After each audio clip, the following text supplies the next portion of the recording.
Assalamualaikum warahmatullahi wabarakatuh. Ketemu lagi di mata kuliah Ekonomi Internasional dan di pertemuan kali ini kita akan ngobrolin tentang perjanjian dagang dan WTO. Ini berhubungan dengan mata kuliah sebelumnya, di mana negara melakukan kebijakan ekonomi politik, ekonomi internasional dengan tujuan untuk mengoptimalkan keuntungan dari transaksi ekonomi internasional dan meminimalisasi dampak bagi sektor-sektor industri di dalam negeri. Nah, cara lain yang dilakukan oleh negara-negara tersebut untuk mengoptimalkan keuntungan adalah dengan membuat perjanjian dagang dan membuat WTO.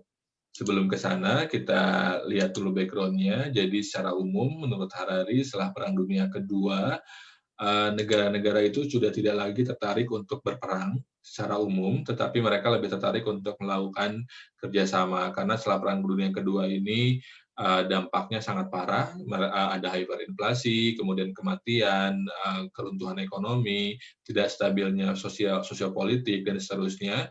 Yang menang hanya Amerika Serikat, sehingga kemudian kenapa sampai hari ini dominasi ekonomi, kemudian kurs itu berbasis Amerika, karena memang pada saat itu setelah Perang Dunia Kedua, yang menjadi negara yang sangat sehat, itu adalah Amerika. Sisanya negara-negara berjuang dengan dampak dari perang. Termasuk juga Indonesia kan tidak punya anggaran sama sekali, baru merdeka, dan berusaha tertatih-tatih untuk mengelola negara yang sangat besar ini. Nah, pada tahun 48 di Swiss dibentuk General Agreement on Tariff and Trade yang tujuannya adalah meminimalisasi tarif atau pajak atau bea masuk dan kuota sehingga kemudian interaksi ekonomi global atau perdagangan global bisa lebih tinggi, bisa lebih menguntungkan bagi negara-negara yang bertransaksi. Dan pada tahun 95 GATT ini dirubah menjadi World Trade Organization. Pertanyaannya kemudian, sebetulnya WTO itu perannya apa sih? Secara umum ada 164 negara anggota WTO yang dimiliki WTO dan dia menguasai 98% perdagangan dunia. Jadi bayangkan kalau WTO-nya lumpuh atau WTO-nya tidak berfungsi dengan baik, maka perdagangan dunia ini akan juga tidak stabil dan dampaknya bisa merupakan kemunduran ekonomi bagi banyak negara di seluruh dunia. Dan apa aja fungsi WTO? Dia berusaha untuk menyelesaikan perselisihan dagang antara negara anggota dan membuat kebijakan yang itu berhubungan dengan perdagangan global atau perdagangan dunia. Contoh yang dilakukan WTO adalah menengahi atau memediasi perang dagang antara Amerika dan Cina beberapa waktu yang lalu. Nah, udah dalam konteks kebijakan perjanjian dagang dan WTO, ada beberapa jenis perjanjian dagang berdasarkan kategori karakter atau aktivitas yang dilakukan dengan perjanjian dagang tersebut. Yang pertama, ada free trade agreement yang dia tujuannya adalah bagaimana caranya agar bea masuk atau tarif dan kuota yang selama ini jadi barrier, jadi penghambat itu bisa disiasati, diminimalisasi sehingga kemudian interaksi ekonominya bisa semakin besar gitu. Yang dilakukan oleh contohnya adalah NAFTA, nanti kita akan lihat apa itu NAFTA. Kemudian ada custom union yang dia lebih tinggi atau lebih kompleks dibanding dengan free trade agreement karena dia selain meminimalisasi barrier, dia juga mengajak negara anggotanya untuk menyiasati common eksternal tarif. Jadi tarif eksternal yang disepakati di negara anggota itu sehingga mau ekspor ke negara manapun sepanjang dalam satu keanggotaan yang sama, itu tarifnya tetap sama sehingga nggak beda-beda sih ya, kemudian itu akan meningkatkan transaksi di antara negara anggota minimalnya. Dan ini dilakukan oleh Mercosur. Ada juga common market, ini selain dua yang merupakan ciri custom union, dia juga mendorong terjadinya mobilitas yang bebas antara dari faktor produksi. Faktor produksi ini bisa kapital, bisa modal, atau bisa tenaga kerja juga. Sehingga kemudian dalam common market, tenaga kerja bisa bebas berpindah dari negara satu ke negara yang lain, kemudian kapital juga bisa dengan relatif lebih mudah diinvestasikan di negara anggota common market tersebut. yang dilakukan salah satunya adalah oleh the Central American Integration System. Nah, yang paling tinggi dalam konteks perjanjian preferensial itu adalah market union. Ini ada tambahan satu karakteristik lagi, yaitu dia mengharmoniskan kebijakan sosioekonomik di negara-negara anggota, sehingga kemudian kebijakannya jadi selaras, jadi kebijakan yang utuh sebagai satu market union, gitu. Tidak hanya kebijakan yang sifatnya antar negara. Karena seringkali misalkan faktor produksi sudah bisa bergerak bebas, kemudian ada common external tarif, barrier-nya juga sudah diminimalisasi, tapi kadang-kadang ada kebijakan negara yang itu kemudian melemahkan upaya-upaya untuk meningkatkan transaksi ekonomi global. Dan contohnya adalah Uni Eropa. Nah, perjanjian preferensial ini adalah cara lain yang dilakukan oleh negara-negara untuk meningkatkan perdagangan di antara negara-negara yang biasanya sifatnya itu regional atau berdasarkan misalkan kesamaan bisnis atau kesamaan produksi. Kalau WTO tadi menguasai atau mengelola perjanjian dagang seluruh dunia, kalau preferensial ini sifatnya lebih terbatas. Kalau ibaratnya kelas itu, kalau WTO itu kelasnya, kalau misalkan perjanjian preferensial ini biasanya kelompok-kelompok kecil di dalam kelas tersebut, gitu. Ini yang pertama di Amerika, kita lihat Amerika Utara, ini beberapa contoh perjanjian preferensial. Tahun 89 ada CAFTA, itu Amerika dan Kanada, kemudian Meksiko bergabung jadi NAFTA.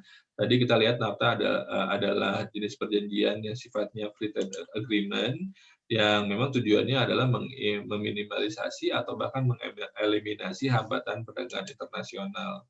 Dan sejauh ini menurut Kigan itu sudah 1,2 triliun dolar disokong dari perdagangan di antara negara-negara di Amerika Utara ini.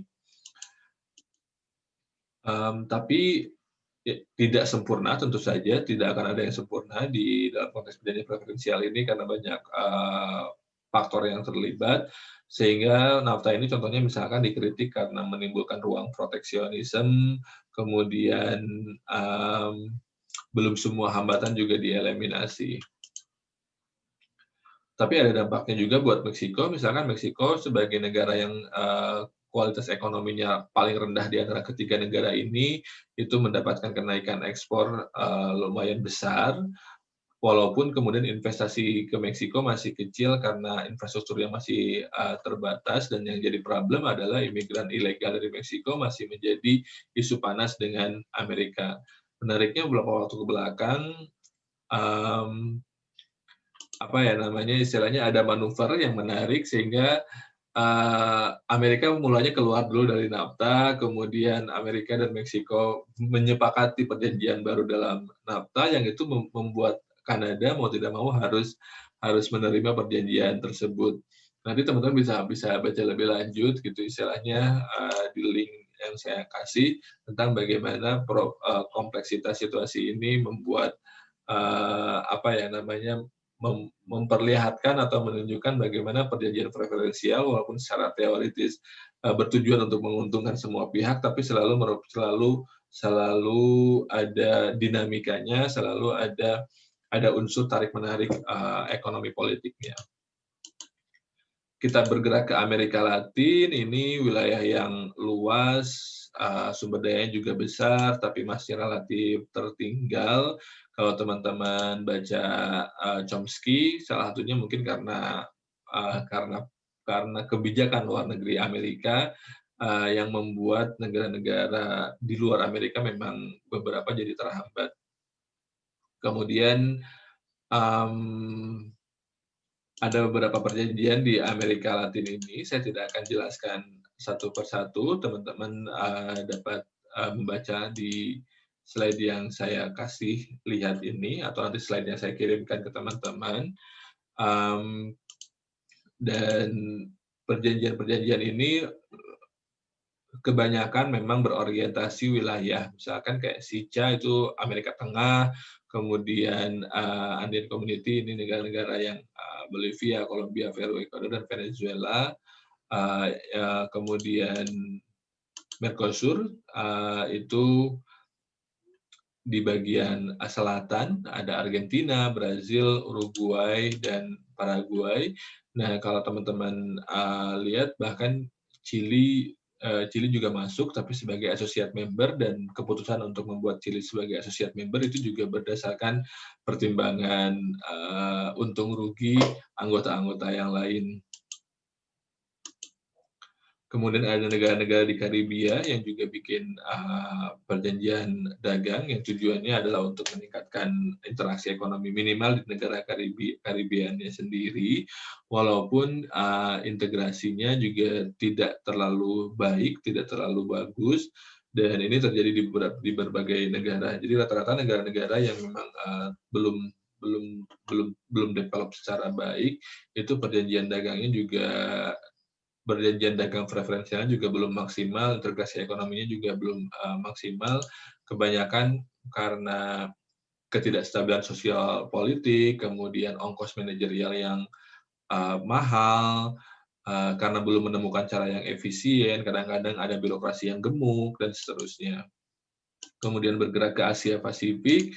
Di Asia Pasifik ada Asia Timur, Asia Selatan, Asia Tenggara, dan Oseania. Ada APEC, kemudian ada juga ASEAN. Dan kalau APEC ini berhubungan dengan kooperasi ekonomi di Asia Pasifik, dan di ini anggota-anggotanya.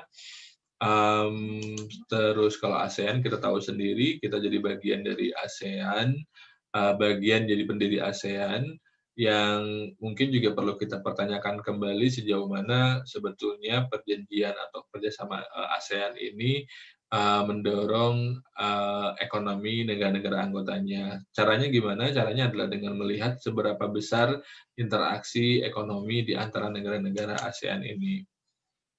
Berikutnya ada Eropa. Di Eropa ada 3 wilayah, Barat, Tengah, dan Timur. Dan ketika berbicara soal Eropa, kita biasanya berbicara soal Uni Eropa. Nah, di Eropa sendiri sebetulnya negara yang relatif lebih berkembang itu di bagian Barat, sedangkan Tengah dan Timur itu relatif tidak terlalu bukan secara ekonomi tidak sekuat Eropa Barat. Maka kemudian mereka bikin perjanjian dagang yang namanya European Union atau Uni Eropa, yang secara tingkat perjanjian ini tingkat yang paling tinggi, ada integrasi ekonomi juga, bahkan mereka menyepakati satu mata uang tunggal yang sama, yaitu euro, dan mengharmoniskan kebijakan sosioekonomi di negara-negara itu, sehingga kemudian Eropa bisa bergerak sebagai satu kesatuan yang sama. Bahkan hari ini nilai euro juga relatif lebih baik dibandingkan dengan dolar, walaupun masih di bawah pound sterlingnya UK. Dan di Uni Eropa ini mereka sudah memastikan suatu situasi di mana tenaga kerja atau kapital bisa bergerak bebas. Kalau teman-teman dapat bisa Schengen, teman-teman bisa keliling Eropa dengan hanya satu visa gitu, tidak visa yang beda-beda. Sehingga kemudian itu mendorong peningkatan terjadinya ekonomi internasional. Bayangkan misalkan kalau dulu sebelum ada Uni Eropa, orang kalau mau ke Jerman, ya dia harus bikin visa Jerman, orang kalau mau ke Italia harus bikin visa Italia, dan seterusnya. Sehingga kemudian orang yang pengen ke Jerman dan ke Italia, dia akan kerepotan. Sehingga dia akan memilih mau ke Jerman atau ke Italia nih, gitu. Nah, akibatnya kemudian potensi peluang untuk mendapatkan kunjungan wisatawan jadi lebih kecil kan. Maka ketika dengan ada Uni Eropa, orang bisa dapat keliling ke banyak negara dengan hanya satu visa. Dan itu menguntungkan bagi negara-negara yang katakanlah tidak semaju negara-negara yang di Eropa Barat, karena dengan orang punya satu visa, orang akan ya udahlah, saya visanya kok toh cuma satu, saya bisa keliling ke negara-negara yang mungkin selama ini belum mereka bayangkan bisa kelilingi gitu. Karena visanya juga toh sama aja. Terus yang menarik dari Uni Eropa adalah beberapa waktu lalu terjadi Brexit. Ini Inggris memutuskan keluar dari Uni Eropa. Inggris ini juga menarik karena secara geografis dia terpisah dari Eropa daratan, dan walaupun ketika dia menjadi anggota Uni Eropa, dia tetap menggunakan pound sterling, kemudian dia tetap memiliki visa tersendiri dan seterusnya.